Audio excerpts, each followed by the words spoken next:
নমস্কাৰ।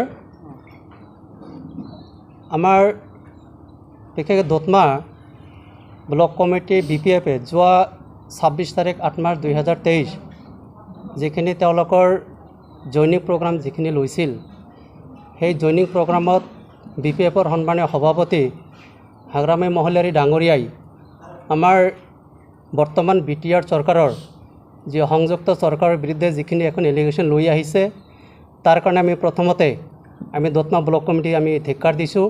কাৰণ কোনো তথ্যভিত্তিক মানে নোহোৱাকৈ এনেকৈ এজন ডাইনামিক লিডাৰৰ বিৰুদ্ধে এনেকুৱা এটা কথা কোৱাটো আমি কোনোপধ্যেই মানি নলওঁ। কাৰণ যিখিনি আমাৰ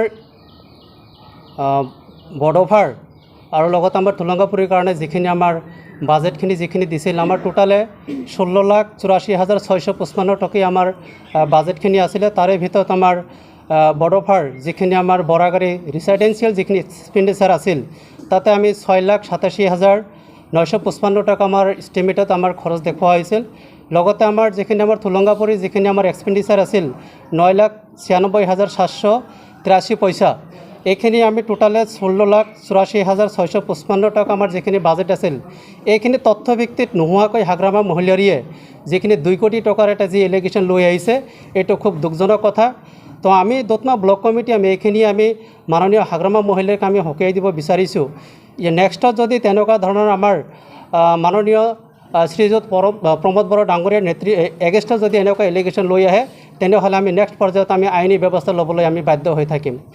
ইয়াৰ বিৰুদ্ধে আৰু এটা বস্তু আমাৰ যোৱা 26 তাৰিখত যিখিনি তেওঁলোকে জইনিং প্ৰগ্ৰাম দেখুৱাইছে সেই জইনিং প্ৰগ্ৰামত তেওঁলোকে 380 জন মানুহ তেওঁলোকে জইনিং দেখুৱাইছে।